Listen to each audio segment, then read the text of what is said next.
Liquor కుంభకోణంలో జగన్మోహన్ రెడ్డికి కమిషన్ల సొమ్ము ముట్టిందని చెప్పడం మినహా మిగతా అన్ని విషయాలను విజయసాయిరెడ్డి సిట్ అధికారులకు పోసగుచ్చినట్టు చెప్పేశారు. ఈ కుంభకోణంతో సంబంధం ఉన్నవారి బట్టలు సగమే విప్పానని, మిగతా సగం దుస్తులు కూడా త్వరలోనే విప్పుతానని ఆయన తాజాగా ప్రకటించారు. అంటే విజయసాయిరెడ్డి త్వరలో జగన్మోహన్ రెడ్డి దుస్తులు కూడా విప్పుతారా అన్న సందేహం కలుగుతోంది. 4 ఏళ్ల తర్వాత తాను తిరిగి అధికారంలోకి వస్తానని, అప్పుడు తమపై కేసులు పెట్టిన పోలీసు అధికారుల బట్టలు విప్పిస్తానని జగన్ రెడ్డి చెప్పుకుంటున్న వేళ విజయసాయిరెడ్డి హెచ్చరికలు వైసీపీ శ్రేణులను ఆందోళనకు గురి చేస్తున్నాయి. అయితే కపట నాటకాలకు మారు పేరైన విజయసాయిరెడ్డిని ఇప్పటికీ చాలా మంది నమ్మడం లేదు. జగన్మోహన్ రెడ్డితో ఆయనకు విభేదాలు ఏర్పడడం కూడా డ్రామా అని నమ్ముతున్న వాళ్ళు గణనీయంగానే ఉన్నారు. వారిరువురి మధ్య విభేదాలు నిజమే అయిన పక్షంలో విజయసాయిరెడ్డి తదుపరి ఎత్తుగడలు ఏమిటి అనేది ఆసక్తికరంగా మారింది. జగన్మోహన్ రెడ్డి గుట్టుమట్లన్నీ తెలిసిన వ్యక్తి ఆయన. జగన్ అవినీతి కేసుల్లో విజయసాయిరెడ్డి A2గా ఉన్నారు. ఆయా కేసులలో ఆయన అప్రూవర్ గా మారితే పరిస్థితి ఏమిటి? అది సాధ్యమా? జగన్మోహన్ రెడ్డి నైజం తెలిసిన విజయసాయిరెడ్డి ప్రాణాలకు తెగించి అప్రూవర్ గా మారగలరా? ఇలాంటి సందేహాలు సహజంగానే కలుగుతాయి. ఆయన ఇవాళ కాకపోతే రేపు బీజేపీలో చేరిపోతారు. జగన్మోహన్ రెడ్డిపై నమోదైన కేసులలో శిక్ష పడితే విజయసాయిరెడ్డికి కూడా శిక్ష పడుతుంది. అలా అయితే భారతీయ జనతా పార్టీలో చేరడం ఎందుకు అని ప్రజల్లో సందేహం కలగకుండా ఉంటుందా? అవినీతి విషయంలో జగన్మోహన్ రెడ్డి, విజయసాయిరెడ్డి శరీరం అతుక్కుని పుట్టిన అవిభక్త కవలలు వంటివారు.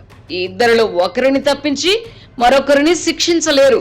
విజయసాయిరెడ్డి బీజేపీలో చేరిపోతే అవినీతి కేసులలో పురోగతి ఉండకపోవచ్చు. అంటే విజయసాయి చర్యల వల్ల పరోక్షంగా జగన్మోహన్ రెడ్డికి కూడా మంచి జరగబోతున్నదని భావించాలి.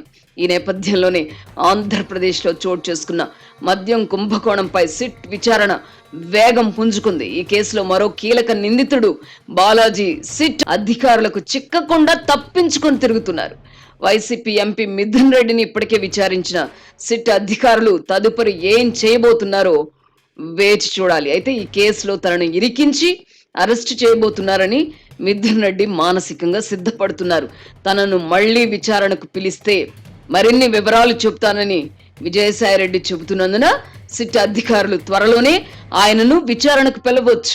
అప్పుడు ఆయన ఏం చెబుతారు?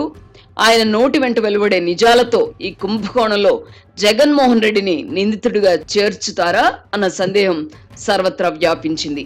ఏదేమైనా అవినీతికి మాత్రమే పరిమితం కాకుండా ప్రజల ఆరోగ్యాలతో చెలగాటమాడిన ఈ కుంభకోణంతో సంబంధం ఉన్న వారందరినీ శిక్షించాల్సిందే.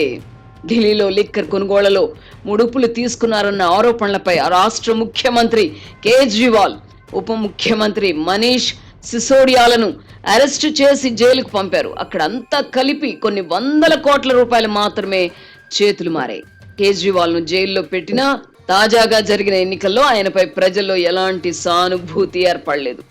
ఆ పార్టీ చిత్తుగా ఓడిపోయింది. అవినీతి విషయాలలో ప్రజలు పెద్దగా స్పందించలేకపోవచ్చును గాని మద్యం వంటి వ్యవహారాలలో ఇరుక్కుంటే దాన్ని జీర్ణించుకోలేరు. ఈ కారణంగానే తెలంగాణలో మాజీ ముఖ్యమంత్రి కేసీఆర్ కుమార్తె కవిత ఇదే కేసులో జైలుకు వెళ్లి వచ్చినా ఆమెపై ప్రజల్లో సానుభూతి ఏర్పడలేదు. ఈ నేపథ్యంలో ఆంధ్రప్రదేశ్లో చోటు చేసుకున్న లిక్కర్ కుంభకోణాన్ని చూడాలి.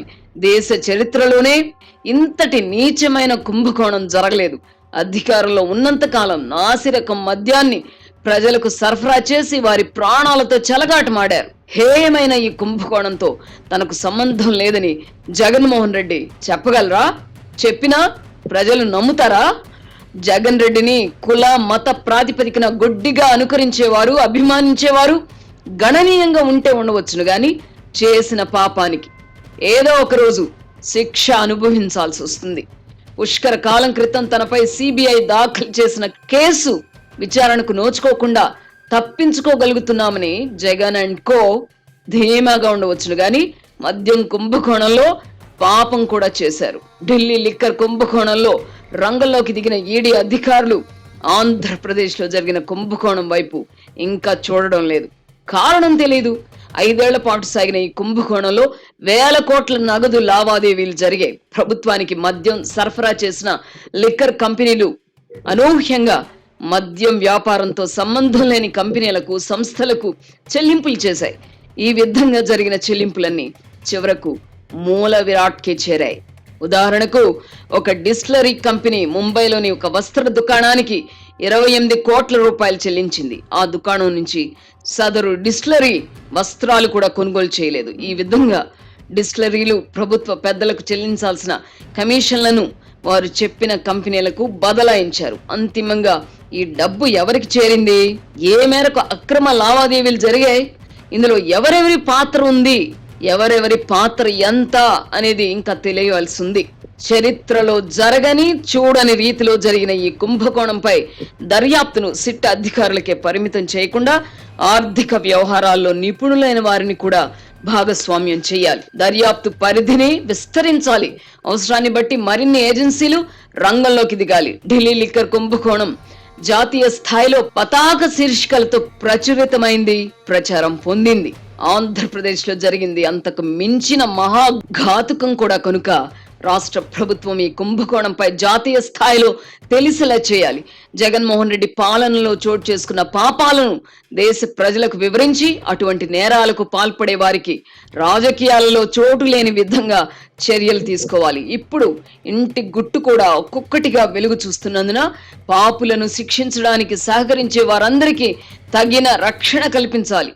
భవిష్యత్తులో మరెవరు లిక్కర్ కొనుగోళ్లలో ఇటువంటి దరిద్రపు ఆలోచన చేయకుండా నిందితులను కఠినంగా శిక్షించాలి. ఈ క్రమంలో రాష్ట్ర ప్రభుత్వం ఈ అంశంపై మరింత దృష్టి కేంద్రీకరించాలి. ప్రస్తుతానికి ముఖ్యమంత్రి చంద్రబాబు ఇలాంటి అరాచకాలపై ఒక ప్రణాళిక ప్రకారం ముందుకెళ్తున్నారు. నోరు పారేసుకున్న వారిపై చర్యలు తీసుకోవడంలో జాప్యం జరిగినా పర్వాలేదు గాని మద్యం కుంభకోణం విచారణలో జాప్యం జరగకూడదు. ఈ విషయంలో ఏమాత్రం నిర్లక్ష్యం జరిగినా ఇలాంటి పాపాలకు పాల్పడిన వారికి లైసెన్స్ ఇచ్చినట్టు అవుతుంది. లిక్కర్ కుంభకోణంలో అయినా విజయసాయిరెడ్డి అప్రూవర్ గా మారుతారో లేదో తెలియదు. ఎవరు అప్రూవర్ గా మారినా మారకపోయినా ఈ కేసులో నిందితులను శిక్షించడానికి అవసరమైన ఆధారాలను సిట్ అధికారులు ఇదివరకే సేకరించారు. ఈ కేసులో జగన్మోహన్ రెడ్డి ప్రధాన నిందితుడు అవుతారా లేదా అన్నదే ప్రస్తుత ప్రశ్న. లిక్కర్ కేసులో చిక్కుకున్న వారు భయపడుతున్నట్టుగా జగన్మోహన్ రెడ్డి మాత్రం భయపడడం లేదు.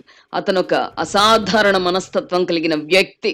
సాధారణంగా ఎన్నికల్లో దారుణంగా ఓడిపోయిన వారు కోలుకోవడానికి సమయం తీసుకుంటారు. 2019లో ఓడిపోయిన చంద్రబాబు కోలుకోవడానికి 2 ఏళ్లకు పైగా సమయం పట్టింది. 2023లో తెలంగాణలో ఓడిపోయిన కేసీఆర్ కూడా ఏడాది పాటు మౌనంగా ఉండిపోయారు.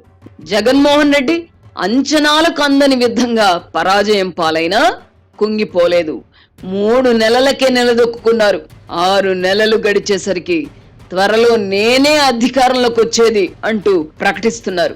ఎన్నికలకు ఇంకా 4 ఏళ్లకు పైగా వ్యవధి ఉంది. అయినా రేపో మాపో అధికారంలోకి వచ్చేసినట్టుగా ఆయన ప్రవర్తిస్తున్నారు. ఈ విషయంలో ఆయన ఎంత బలంగా ప్రచారం చేస్తున్నారంటే నిజంగా జగన్మోహన్ రెడ్డి మళ్ళీ అధికారంలోకి వస్తారా అని ప్రజలతో పాటు కూటమి కార్యకర్తలు భయకంపితులవుతున్నారు. ఒక వ్యక్తి విషయంలో ప్రజలు కూడా భయపడడం ఇప్పుడే చూస్తున్నాం. కూటమి నాయకత్వం ఈ అంశాన్ని దృష్టిలో పెట్టుకోవాలి.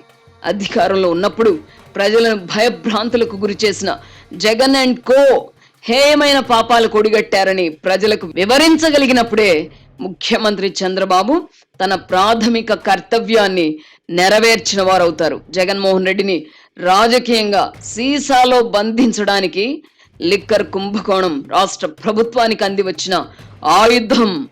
ఈ ఆయుధాన్ని ఎంత సమర్థవంతంగా వినియోగించబోతున్నారో వేచి చూద్దాం.